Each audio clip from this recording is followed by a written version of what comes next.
மாறிக்கொண்டே இருக்கும். 5 வயசுல பையன் சொல்லுவான், எங்க அப்பா தான் சூப்பர் அப்பா. 5 வயசு. 10 வயசானா சொல்லுவான், எங்க அப்பா நல்லவர், அப்பப்பா கத்துவாரு.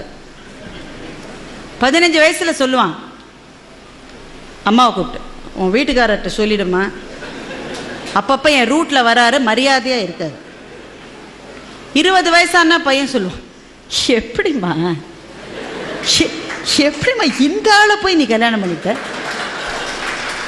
அப்படின்னா பையனுக்கு 20 வயசுன்னு அர்த்தம். 30 வயசானா பையன் சொல்றான், சார் நான் எங்க அப்பாவோட பேசுறது இல்லை சார், நான் என்ன செஞ்சாலும் தப்புங்கிறார் சார், அவரோட நான் பேசுறது. அப்படின்னா பையனுக்கு எவ்வளவு வயசு? 30 வயசு. அதே பையனுக்கு 40 வயசு ஆயிடுச்சுன்னா அவனுக்கே அப்ப குழந்தைகள் இருக்கும். அப்ப சொல்லுவான், எங்க அப்பா கத்திக்கிட்டே தான் இருப்பாரு, ஆனா பாவம் நல்லவருன்னா அவனுக்கு 40 வயசு ஆயிடுச்சுன்னு அர்த்தம்.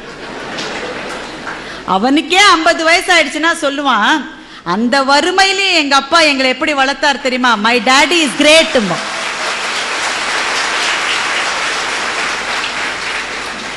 எங்க அப்பா கிரேட்னு 5 வயசுல சொன்னது சார், திரும்பி வரதுக்கு 45 வருஷம் ஆயிருக்கு பாருங்க. இதுதான் மாற்றம்.